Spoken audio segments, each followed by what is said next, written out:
বিদ্যাৰ্থীৰ তৰফৰ পৰা মই সকলোকে সুপ্ৰভাত জনাইছোঁ।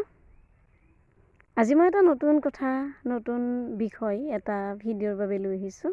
এই নতুন বিষয়টো হৈছে সম্বন্ধ, সম্পৰ্ক। কিনো বাৰু এইবোৰক সঁচা নাইবা মিছা চিনিব পাৰিনে? সম্বন্ধ কোনবোৰ কাৰণত মিছা, কেতিয়া আমি সঁচা বুলি গম পাওঁ, আৰু ইয়াক বচাই ৰাখিব পাৰিনে, জীয়াই ৰাখিব পাৰিনে? সম্পৰ্কবোৰ বাৰু নেচাৰেল নেকি? যেতিয়া কোনোবা এটা সম্পৰ্ক স্থাপন হয়, সেইটো নেচাৰেল নহ'লে তাৰ মৃত্যু ঘটে নেকি? ইত্যাদি ইত্যাদি। প্ৰতিনিয়ত আমি বাতৰি কাকতখন মেলিলেই দেখোঁ বিভিন্ন ধৰণৰ ঘটনা।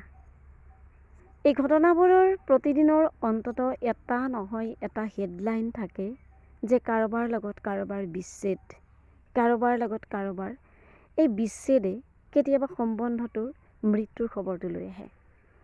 সম্বন্ধ এটা ভাঙি যোৱাৰ খবৰটো আমাক দিয়ে।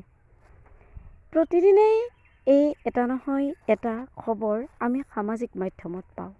সামাজিক মাধ্যমত পোৱা তেনে এশটা যদি আমি খবৰ পাওঁ, তাৰ ভিতৰত এটা অন্ততঃ বিচ্ছেদৰ খবৰ থাকে, এটা অন্ততঃ কোনোবা এটা সম্বন্ধৰ মৃত্যুৰ খবৰ থাকে, কোনোবা এটা সম্বন্ধ ভাঙি যোৱাৰ খবৰ থাকে। সম্বন্ধবোৰ বাৰু কেতিয়া ভাঙি যায়, নাইবা সম্বন্ধবোৰ ভাঙি যোৱাৰ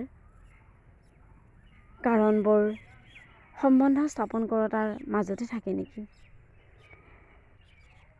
পিতৃ মাতৃ, পৰিয়াল আৰু আত্মীয় স্বজন এইখিনিৰ সৈতে আমাৰ জন্মগতভাৱে আমি সম্পৰ্ক এটা পাই আহোঁ, সম্বন্ধ এটা পাই আহোঁ।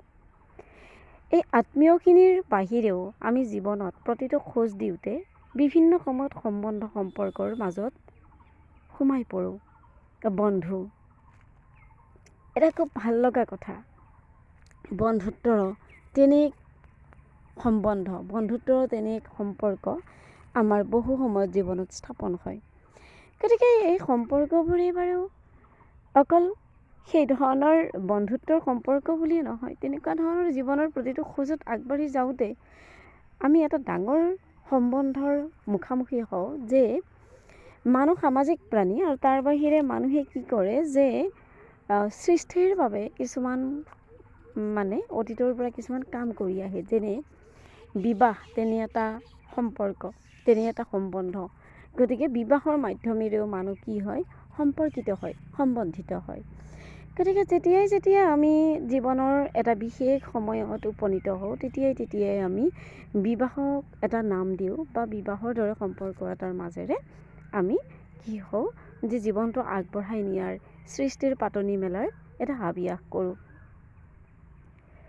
বহু সময়ত এই সম্বন্ধবোৰক লৈ আমি কি হয় যে হঠাৎ লোৱা সিদ্ধান্তৰ মাজেৰে আমি আগবাঢ়োঁ, নাইবা বছৰ জোৰা আমাৰ এটা ৰিলেশ্যনৰ পিছত আমি এটা সম্বন্ধ স্থাপন কৰিবলৈ হাবিয়াস কৰোঁ।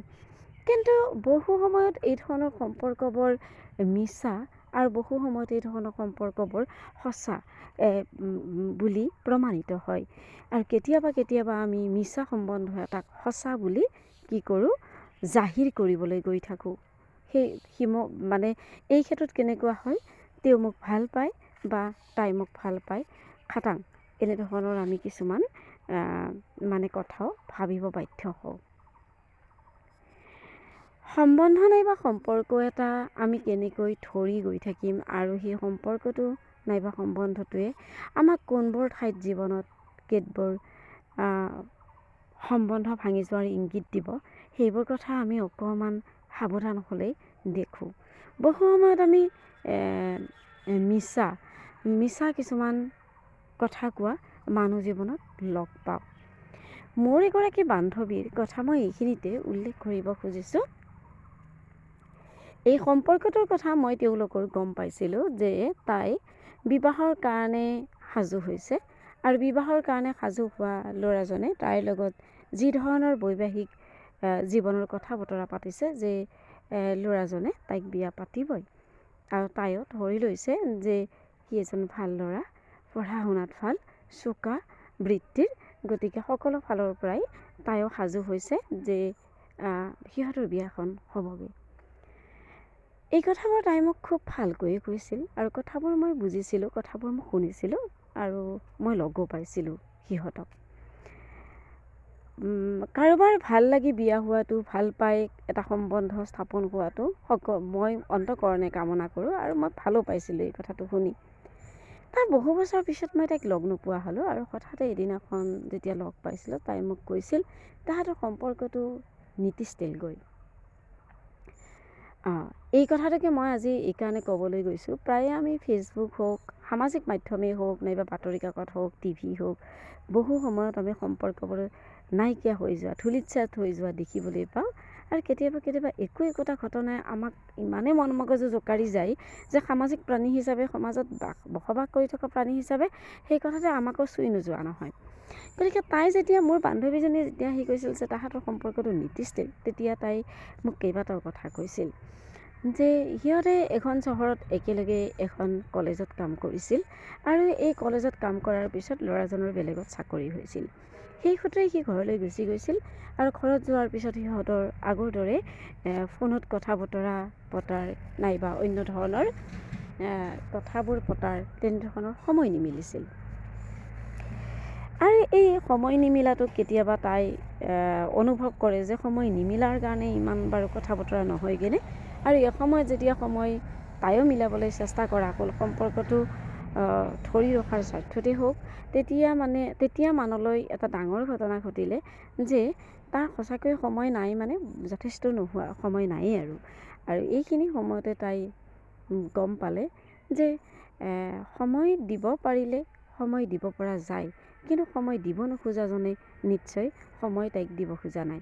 আৰু এইটোৰ লগতে কিছুদিন লাগি থকাৰ পিছত তাইৰ কিন্তু মনটো ভাঙি গ'ল আৰু তাই তাৰপিছত লাহে লাহে সেই সম্পৰ্কটোক এক্সামিন কৰিলে যে তাহাঁতৰ মাজত থকা সেই সম্বন্ধটো বা সম্পৰ্কটো আচলতে স্থাপন হ'ব পৰা এটা সম্পৰ্কনে। আৰু এইখিনি সময়তে তাই গম পালে যে কিছুমান কথা ল'ৰাজনে কৈহে থাকে, কিন্তু সেই কৈ থকা কথাটোৰ কোনো ভিত্তি নাথাকে। বিশেষ আগবাঢ়ি অহাৰ তাই মানে লক্ষণ দেখা নাপায়। আৰু এনেকৈয়ে কিছুমাহ পাৰ হৈ গৈছিল আৰু প্ৰায় এবছৰ 1.5 বছৰমান দিন এনেকৈ থকাৰ পিছত এদিন তাই বুজি পাইছিল যে এইটো সম্পৰ্ক আৰু তাহাঁতৰ স্থাপন নহ'বগৈ। কেতিয়াবা সি ঘৰৰ মানুহ পঠিয়াম বুলি কয়, কেতিয়াবা ঘৰৰ মানুহ লৈ আহিম বুলি কয়, আৰু কেতিয়াবা কয় যে দেউতাকক পঠিয়াব, ইত্যাদি ইত্যাদি এহেজাৰমান কথা। আৰু এহেজাৰমান কথাৰ মাজত তাইৰ অন্তৰখন থান বান হৈ গৈছিল আৰু এদিনাখন তাই এটা সিদ্ধান্ত লৈছিল যে তাই এই সম্পৰ্কটোক লৈ সুখী হ'ব নোৱাৰিব। গতিকে তাক সুধিছিলে যে সিহঁতৰ মাজৰ কথাবোৰ কি, আৰু তেতিয়া সি কৈছিল যে তাই ল'ৰাজনৰ দেউতাকে আচলতে তাইৰ দৰে ছোৱালী নিবিচাৰে বুলি কৈছিল। আৰু উত্তৰটো দিছিল তাই উচ্চ শিক্ষিত, কিন্তু ল'ৰাজনো উচ্চ শিক্ষিত আছিল।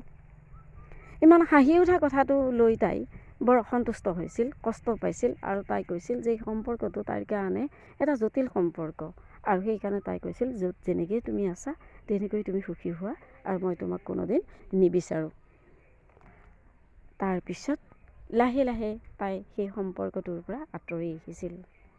বহুদিন পিছত যেতিয়া তাই মোক কথাবোৰ কৈছিল, তেতিয়া তাই মোক জানিব দিছিল যে আচলতে তাইৰ সম্পৰ্কটো সেই সম্পৰ্কটো স্থাপন কৰিব গ'লে এদিন ভাঙিল হয়, সেইটো খাটাং আছিল, আৰু তাতকৈ বহুত কিবা কিবি হয়তো হ'লহেঁতেন।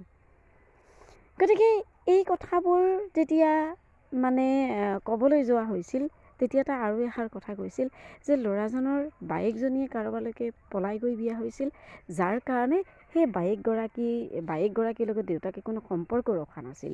তাই এই মাধ্যমেৰে গৈ পেলাই এটা ভয়াৱহ পৰিস্থিতিৰ মুখামুখি হ'ব পাৰে বুলি ভৱিষ্যতে তাই এটা থিৰাং কৰিছিল, আৰু তাই কথাটোক গুৰুত্ব দিছিল, কথাটো শুনি পেলাই কথাটোক অগ্ৰাহ্য কৰা নাছিল। আৰু এসময়ত তাই এটা সিদ্ধান্ত লৈছিল যে এই সম্পৰ্কটো স্থাপন নহ'লে তাই দেখোন সুখী, কাৰোবাৰ ল'ৰা এজনক বা এটা সম্বন্ধ স্থাপন কৰিবলৈ দুয়োটা মানুহ যদি কি নহয় দুয়ো ফালৰ পৰা সম্পূৰ্ণৰূপে এগ্ৰী হ'ব নোৱাৰে, তেতিয়াহ'লে সেই সম্পৰ্কটো নাথাকে। সকলো সম্পৰ্কই নেচাৰেল। এই কথাটো তেতিয়া মই তাইক বুজাইছিলোঁ যে সকলো সম্পৰ্কই নেচাৰেল। আৰু আজি মই এইখিনি সময়ত থিয় হৈ মই নিজেও অনুভৱ কৰিছোঁ সকলো সম্বন্ধই নেচাৰেল। এটা সম্পৰ্ক বজাই ৰাখিব নোৱাৰি, এটা সম্পৰ্ক জীয়াই ৰাখিব নোৱাৰি, সম্পৰ্কক বৰ কষ্ট কৰি চেষ্টা কৰি ধৰি ৰাখিব নোৱাৰি। সম্পৰ্কবোৰ স্বয়ংসম্পূৰ্ণ, স্বয়ংক্ৰিয় সম্পৰ্ক নিজেই থাকে। যেতিয়াই ভবা হয় এটা সম্পৰ্ক জীয়াই ৰাখিবলৈ চেষ্টা কৰিম, যেতিয়াই ভবা হয় এটা সম্পৰ্ক স্থায়ী কৰিবলৈ চেষ্টা কৰিম, তেতিয়াই ইতিমধ্যে সম্পৰ্কটোৰ মৃত্যু হয়। গতিকে সকলো সম্পৰ্কই অন্তৰৰ পৰা কৰিব লাগে, কাৰণ জীৱনটো চুটি, জীৱনটো সৰু। এটা জীৱনত এটা সম্বন্ধই বৰ ডাঙৰ কথা। হেজাৰটা সম্পৰ্কনো আমাক লাগিছে কেলেই? অকণ মৰমহে, অকণ ভাল পোৱাহে। আপুনি আপোনাৰ দেউতা মাক এই মৰম আৰু ভাল পোৱাখিনি দি চাওকচোন। হাজাৰ বছৰ ৰিটাৰ্ণ পাবলৈ আপুনি সাজু থাকিব যদি আপোনাৰ মা দেউতা আছে। আত্মীয় স্বজনৰ মাজতো বহুত কেতিয়াবা খং উঠে, ৰাগ উঠে, কেতিয়াবা আমি বেয়া বস্তু, কেতিয়াবা খং কৰোঁ, কিন্তু সেইবোৰৰ মাজতো আমি হেজাৰ বস্তু বিচাৰি পাওঁ। গতিকে মিছা সম্পৰ্ক এটাৰ কাষত আপুনি ত্যাগ কৰিবলৈ সাজু থকাতকৈ পিতৃ মাতৃক খং কৰিলেও, ভাতৃ ভণ্টিক খং কৰিলেও, তেওঁলোকৰ লগত সম্পৰ্কবোৰ বেয়া হ'লেও বুজিবলৈ চেষ্টা কৰকচোন এবাৰ। সম্বন্ধ মৃত্যু আমি গম পাওঁ, সম্পৰ্কৰ মৃত্যু আমি গম পাওঁ। গতিকে আজি মই অলপ সময়ৰ কাৰণে এইখিনি কথা লৈ আহিলোঁ। আপোনালোকে যদি ভাল পায় জনাব, যদি বেয়া পায় জনাব। ধন্যবাদ।